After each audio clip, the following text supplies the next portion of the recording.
جب آپ دعا مانگو اور آپ کو لگے کہ ہماری دعا قبول نہیں ہو رہی تو آپ سمجھ لو کہ تین چیزیں تو ضرور اللہ تعالیٰ آپ کو عطا فرمائے گا. بھلے وہ آپ کو لگ رہا ہے کہ یار یہ ہماری دعا تو قبول ہوئی نہیں, ہمیں ایک عرصہ گزر گیا, ہمیں دعائیں مانگتے مانگتے ہم سے لوگ آ کر کہتے مفتی صاحب کوئی وظیفہ بتاؤ, دعا قبول نہیں ہو رہی کیونکہ ہم نے بڑے وظیفے کر لیے, ہماری قبول ہی نہیں ہو رہی.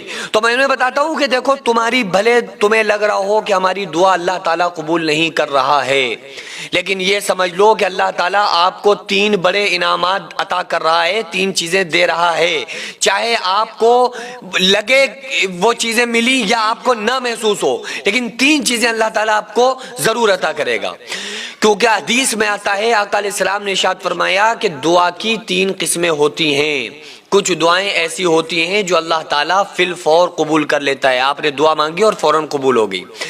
ایسا بھی ہوتا ہے نا بعض لوگوں کے ساتھ, بعض لوگ تو کہتے ہی ہیں کہ اللہ تعالیٰ ہماری دعا فوراً قبول کر لیتا ہے.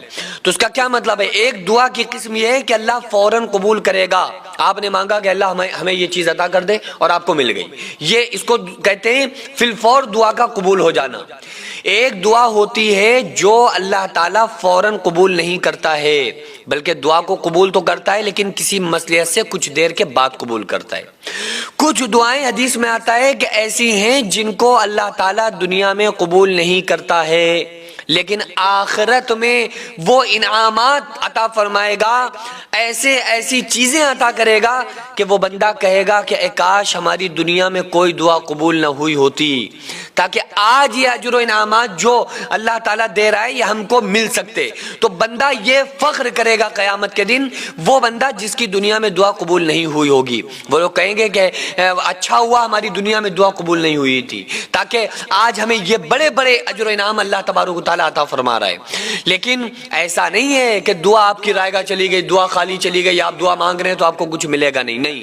بلکہ حدیث کا مفہوم ہے کہ اگر فی الفور بندے کی دعا قبول نہ ہو تو اللہ تبارک و تعالیٰ اس کے بدلے یا تو اس کے گناہوں کو مٹا دیتا ہے یا ایسے حادثات سے بچا لیتا ہے جو بندے کے تصور میں بھی نہیں ہوتے. جو زندگی میں ٹینشنیں آتی ہیں نا, جو زندگی میں بدسکونی آتی ہے, حادثات آتے ہیں, غم آتے ہیں, پریشانیوں میں انسان اچانک مبتلا ہو جاتا ہے, بڑی بیماریوں میں مبتلا ہو جاتا ہے. تو بعض مرتبہ ایسا ہوتا ہے کہ ہم نے کوئی دعا اللہ سے مانگی اور ہمیں لگا کہ ہماری دعا قبول نہیں ہوئی, لیکن حدیث کا مفہوم یہ ہے کہ وہ دعا بھلے وہ جو بندہ مانگ رہا ہو وہ نہ ملے, لیکن اللہ تعالیٰ اس کو بڑی بیماریوں سے بچا لے, حادثات سے بچا لے. اس کے بدلے وہ دعا میں جو اللہ تعالیٰ نے قبول نہیں کیا, وہ جو مانگ رہا تھا بندہ نہیں دیا, لیکن اس کے بدلے اس سے بھی بہتر چیزیں عطا کر دیں یا پھر حادثات سے بچا